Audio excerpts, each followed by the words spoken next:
Le conte d'aujourd'hui s'intitule La montagne d'or et il est extrait de l'un de mes romans, Magnus, les peuples invisibles. Le personnage de Magnus, qui est le héros de ce roman, se retrouve dans la clairière au Huldre, qui est un lieu de réunion du peuple féerique scandinave. Tout cela se passe dans les montagnes de Norvège. Et dans un premier temps, Magnus est spectateur, auditeur, comme vous l'êtes, de l'histoire que je vais vous raconter. Mais il a acquis dans l'un des tomes précédents le pouvoir, grâce à Hans Christian Andersen, d'entrer à l'intérieur du corps des personnages de l'histoire qu'il écoute, et ainsi de la vivre comme s'il la vivait dans sa chair propre. Voilà, il me fallait vous préciser cet aspect des choses pour que vous puissiez pleinement profiter de l'histoire qui vient, La montagne d'or.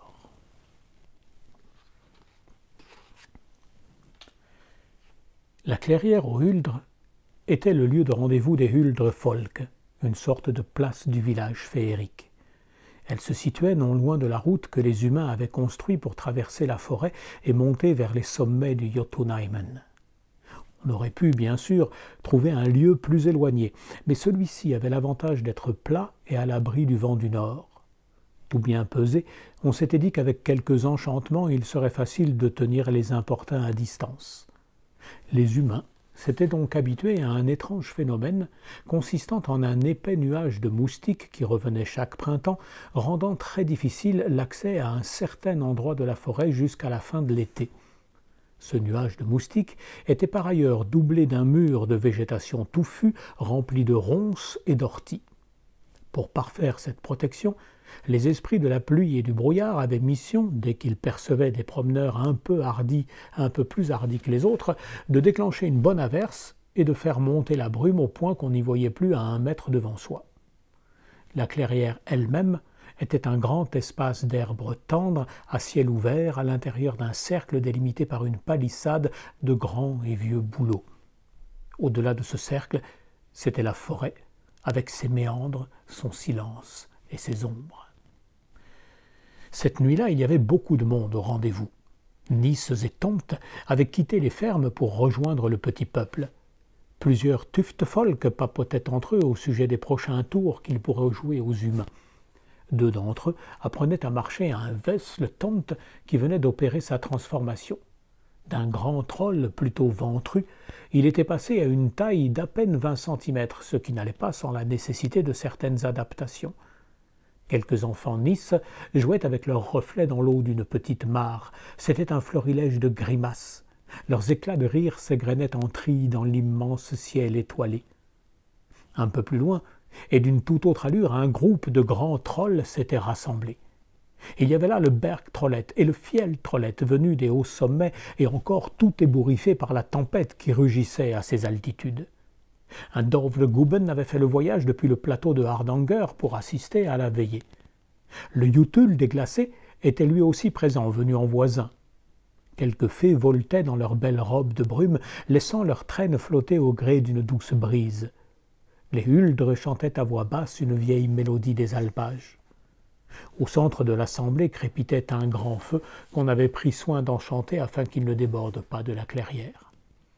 « La veillée va bientôt commencer, » annonça le petit troll Rognetid avec enthousiasme. « Nous sommes arrivés juste à temps. Regarde, voici le Bergtrollett qui s'avance. » Magnus se cala contre une souche.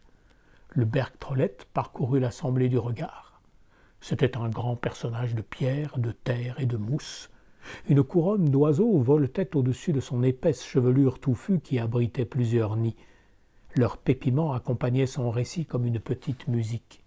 Il dit « Chers amis, j'aimerais ce soir vous raconter une histoire qui s'est déroulée il y a fort longtemps. »« Combien de temps » s'exclama un Tomte dans l'assistante. « Je dirais au moins 500 ans, » répondit le troll avec bonhomie. « Et pourquoi si longtemps » demanda un enfant Nice. « Pour notre plus grand plaisir, » répondit le Bergtrollett en souriant. Il connaissait son public et savait qu'il lui fallait parfois un peu de temps pour concentrer son attention sur le récit du conteur. C'était tout un art que de savoir faire entendre sa voix de la joyeuse foule de la forêt. « Et c'était où » enchérit un autre Nice un peu plus âgé. « Vous le saurez si vous écoutez, » dit calmement le conteur, puis il ajouta « D'autres remarques ou je commence ?» Une salve d'applaudissements répondit à sa question. Magnus ouvrit grand ses oreilles. En ce temps-là, commença le Bergtrollette de sa grosse voix, régnait chez les humains un roi qui avait une fille. Cette demoiselle était si belle que même les fées en étaient jalouses. Elle avait, vous l'imaginez, une foule de prétendants. Tous les jeunes seigneurs du pays rêvaient de l'épouser et rivalisaient de prouesses dans l'espoir de la séduire, mais aucun ne semblait lui convenir. « Dommage qu'aucun riche des montagnes ne se soit prétenté, il aurait fait la différence !» l'interrompit une grosse voix ressemblant tout à fait à celle d'un rise. Le conteur ignora l'importun et poursuivit. Loin de ce royaume, un jeune homme nommé Ivar avait quitté la misérable ferme de ses parents pour chercher fortune. Après avoir longtemps cheminé de par le vaste monde, il arriva au château et se fit engager comme palefrenier dans les écuries du roi. Tandis que la princesse se promenait dans les jardins de son père, Ivar la vit passer et en tomba éperdument amoureux. Depuis ce jour, il ne put ôter la princesse de ses pensées. Son cœur se consumait pour la demoiselle, mais il savait qu'il ne serait jamais assez riche pour espérer lui être présenté. Le Bergtrollette avait maintenant conquis son auditoire, tous écoutaient avec attention. Il reprit. Un soir, au fond d'une taverne, Ivar s'épancha de son tourment à l'oreille d'un voyageur. « Si tu savais, étranger, soupirait-il, combien la princesse est belle, je donnerais tout ce que j'ai pour qu'on me laisse le droit de lui faire ma cour. Mais je suis tellement pauvre que jamais les portes du palais ne s'ouvriront pour moi. Alors que faire? Il faudrait un miracle pour que tu épouses la princesse. » « C'est exactement ça.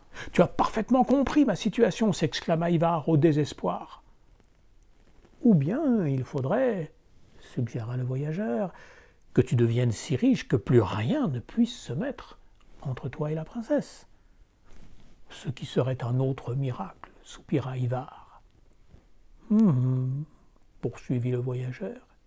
« Et si je te disais, moi, que je connais un endroit où se trouve un trésor qui te rendrait demain aussi riche qu'aujourd'hui tu es pauvre ?» Ivar ouvrit les yeux grands comme des soucoupes et fixa muet le voyageur. Celui-ci continua en s'approchant tout près de l'oreille du jeune amoureux. « Dans les montagnes de Jotunheimen, dit-il, vit un troll. »« Ah, si seulement il n'y en avait qu'un !» interrompit en riant une huldre. Toute l'assemblée éclata de rire, et le Bergtrollette reprit son récit, un sourire au coin des lèvres. « Ce troll est si terrible que nul n'ose s'aventurer dans les forêts qu'il hante. Il est une menace pour les habitants.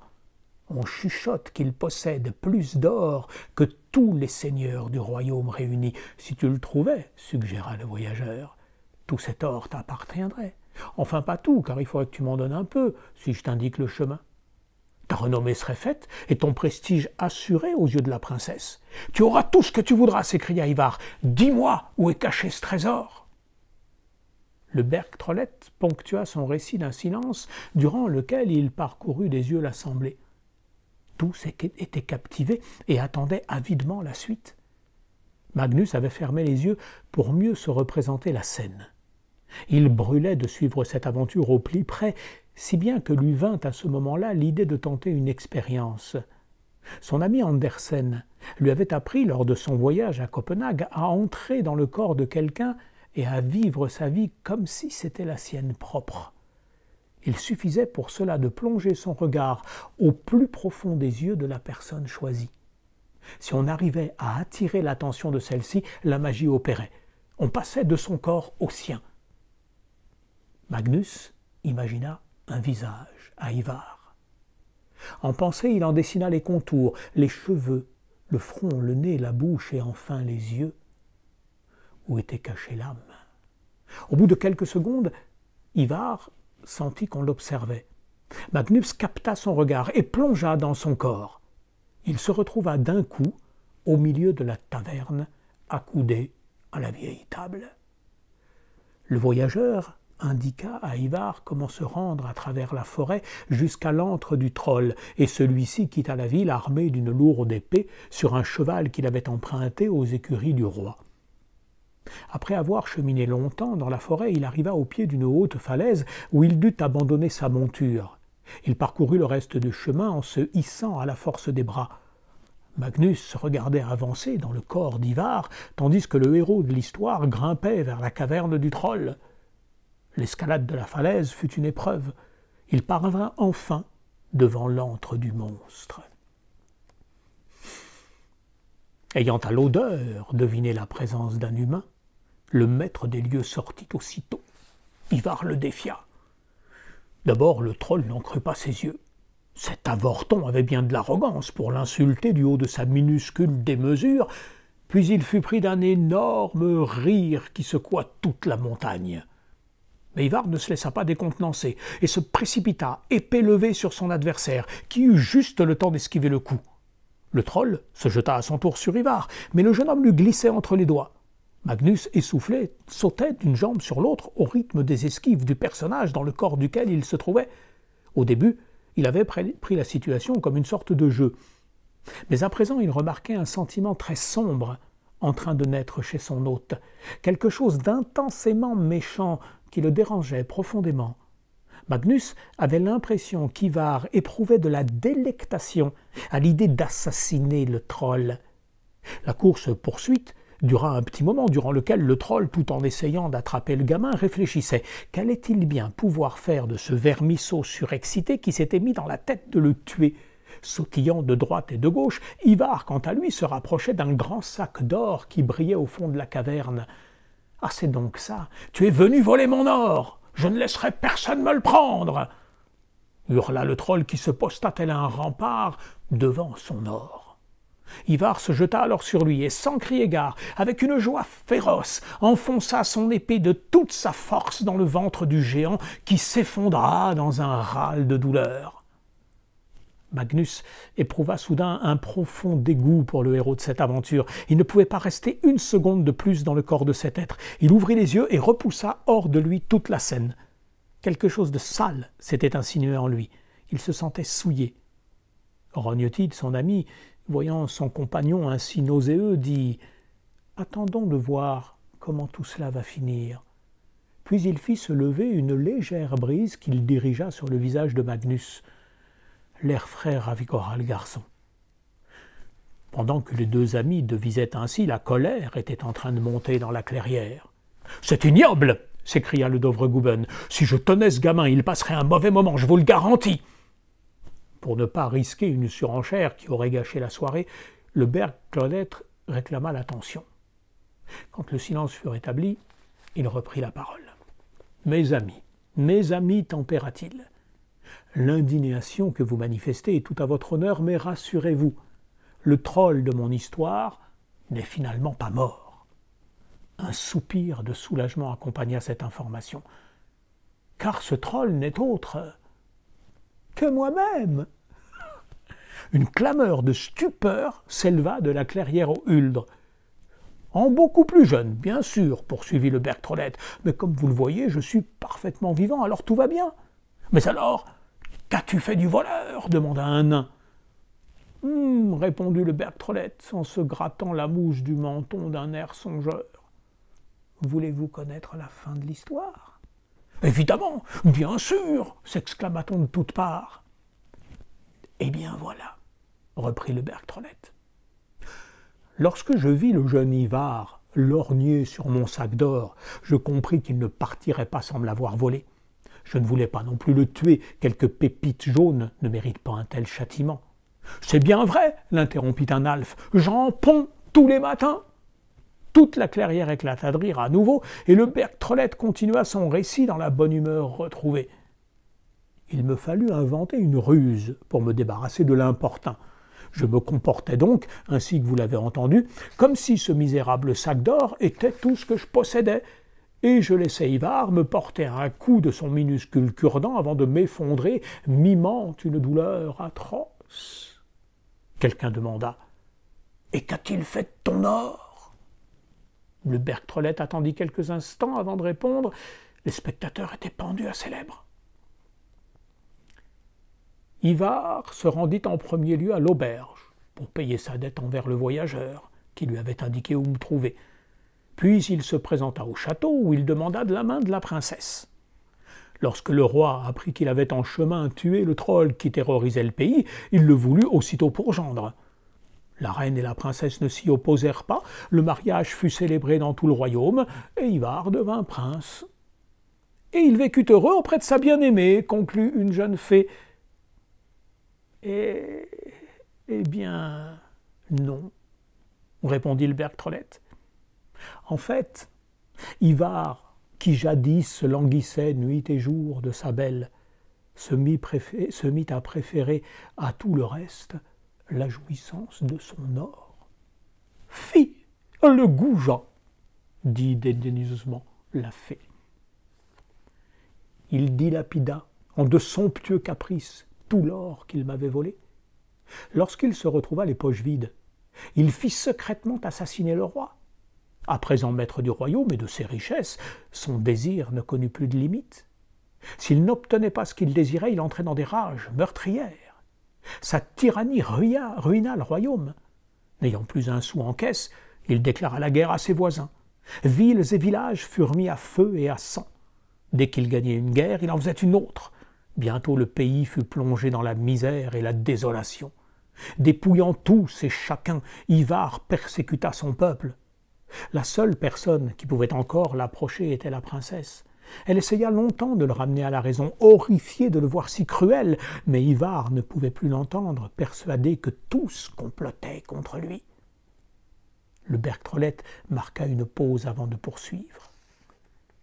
Celui qu'on appelait désormais Ivar le dément ne guérit jamais. Il laissa cette phrase résonner un long moment. Pas un son ne s'élevait de la clairière. Puis il reprit. Des années passèrent, emplies de souffrance et de deuil, jusqu'au jour où, dans le silence des corridors du palais, la lame d'un poignard transperça le cœur du tyran. On ne sut jamais quelle main avait porté le coup. Personne d'ailleurs ne chercha à le savoir. La princesse reprit la couronne, et ce ne fut qu'à ce prix que la paix revint dans le royaume. Le Bergtrollette fit une révérence pour annoncer la fin de son récit. Un tonnerre d'applaudissements le salua. Après un petit moment, il leva la main pour redemander l'attention et conclut.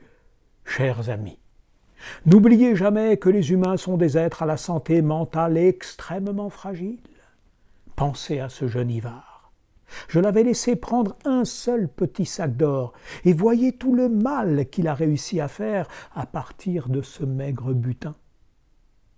Imaginez s'il avait découvert l'étendue des trésors que recèlent nos montagnes, s'exclama une trollesse. C'est pourquoi nous devons cacher aux humains notre existence et tout ce qui va avec, fit remarquer une huldre. Cela dit, sans vouloir t'offenser, ajouta-t-elle en se tournant vers Magnus. Les premiers rayons du soleil commençaient à se répandre dans la clairière. Quelques groupes s'égayèrent, tandis que d'autres continuaient à discuter de l'épineuse question de la folie humaine. Magnus et Rognetide seraient bien restés encore un peu, mais il fallait rentrer à l'auberge. Sitôt qu'ils y arrivèrent, le troll appliqua un charme de désensommeil sur les yeux de son ami, et celui-ci descendit préparer le petit déjeuner des clients de l'hôtel.